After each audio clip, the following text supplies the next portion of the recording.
away the sweat, etc., cleaning themselves up, but also that of making an Islamic bath, of purifying, cleaning themselves, not only physically but spiritually, then that washing would suffice for tahara, or being in a state of purity for prayer. It would not be necessary for you to make wudu. But of course, there are principles involved in the Islamic bath, these that have to be taken into account.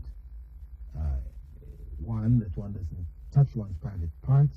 If one has taken the bath, at least the washing, soaping, etc., and clean oneself up, then after that, they make the intention now for the Islamic bath, and they allow the water to flow over their whole body completely, in their mouth, in their nose. Then that is sufficient for state of tahara. But if they are making a bath, taking a bath, because they are sexually defiled, they've had sexual relations, or they had a wet dream, or these type of things, then the making of wudu is the way of the Prophet. His way of making ghusl, that is the bath, from a state of janaba or sexual defilement, was that first he would wash his private parts. Wash his hands first, then wash his private parts. This would include, for those of us taking another cleansing bath, also to wash the whole body. Then he made ablution, and then he let the water go over his whole body. In those circumstances, it should be included. The wudu should be included. Question number 2. Should a Muslim perform wudu even when he or she is under an impure state, like after intercourse or during menses? In the case of menses, making wudu is not of any value, because normally making wudu before prayer, this is for purifying oneself, going into that state of tahara for prayer. This is the normal reason for making ablution. Now, in a state of menses, a woman cannot leave that state until the menstruation ends. Then she takes a bath, and that puts her in the state of tahara. So making wudu during menses, while she's menstruating, is of no value. It was not instructed by the Prophet Muhammad, may God's peace and blessings be upon him, or encouraged. However, in the case of intercourse, where people have had sexual relations, the Prophet Muhammad, may God's peace and blessings be upon him, did recommend that if we are not able to make ghusl, and it's best to make ghusl, then we should make wudu before going to sleep or being together again. This was his recommendation, not a requirement, meaning that it is compulsory, but his recommendation. It refreshes the body and enlivens the body, and before going to sleep, it brings us back into a frame of mind of worship, a spiritual frame of mind. Though this wudu is not sufficient for us to go and pray. We have to have a ghusl first. So we have to make a distinction between these two circumstances. In the case of menses, there is no wudu to be done. It was not recommended by the Prophet Muhammad, may God's peace and blessings be upon him, and it would not put us in a state where we could benefit from it. In the second case, though making wudu will not, that is after sexual relations, it would not put us in a state of purity where we could pray. It was still recommended by the Prophet, may God's peace and blessings be upon him, for invigorating us for further relationships, or also changing our frame of mind before going off to sleep. Because a person, from those type of relations, the mind tends to go in another direction, which is quite far away from the spiritual aspects of life, because it becomes purely in a much greater physical sense, into the enjoyment that is involved there.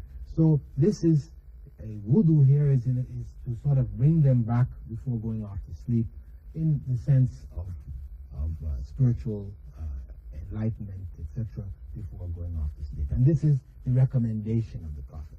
So this is why we make this distinction. Of course, if it were left up to our own reason, we might say no in both cases. But the Prophet, may God's peace and blessings be upon him, recommended it in the case of sexual relations and did not recommend it in the case of menses. Question number 3. Is it forbidden by Islam to praise another Muslim to his face? To praise another Muslim to his face. That is, to speak highly of somebody in their presence. Does Islam permit this? It is permitted in a limited sense. To go on about the person, oh, how great you are, and how this you are, and you look this way, or you are this way, or you speak this way, or carrying on about the person this way. This, of course, in Islam is not permitted. Prophet Muhammad said, throw dirt in the faces of those who constantly praise. Now, if a person on an occasion says, you did a good job, we like the way you're doing it, keep it up, and so on, so just general encouragement, this is not considered that forbidden state. In a case where the Prophet Muhammad was with some of his companions, and he heard somebody praising the other one excessively, then he said, you have broken your Muslims brother's back. Because the praise, what it does, it builds a pride in people. They feel puffed up, how great I am, how wonderful I am. This is the channel through which the satanic forces can come at us. So this excessive praise is discouraged. So the point here is excessive praise.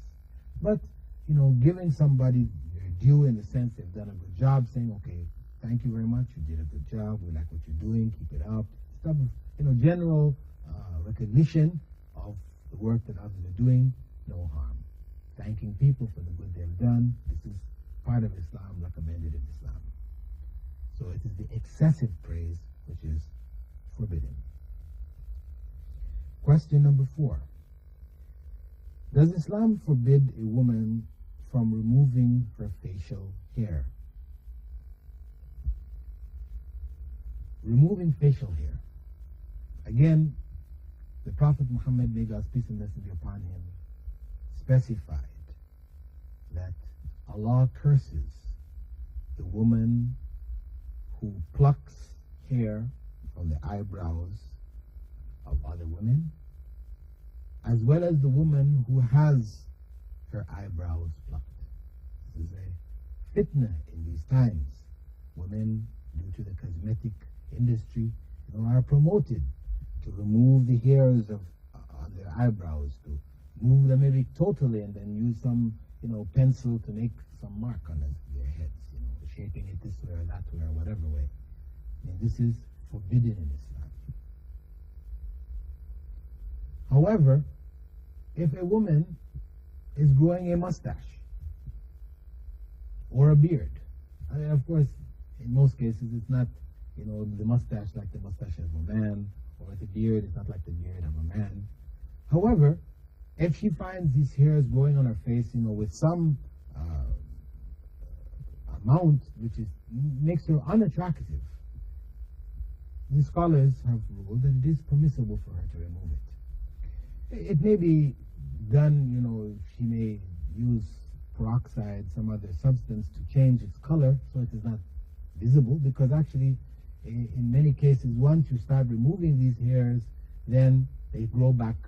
They maybe have been very fine in the beginning, you remove them, now they grow back, like looking like a man's mustache now, or a man's beard. So in many cases it's better to leave it and just maybe change the color of it, through peroxide or some other substance, as opposed to removing. But that which is not dealing with the eyebrows, other hair growing on other parts of the face or the body, it is permissible for her to remove them. With that, dear viewers, I hope that the questions that we've looked at today have enlightened you all to some aspects of Islam that perhaps you are not aware of, and we hope that you will continue to follow the program as we continue to look at various issues raised by our viewers. Thank you, dear viewers, and I hope to see you in the next program. Assalamu alaikum wa rahmatullahi wa barakatuh.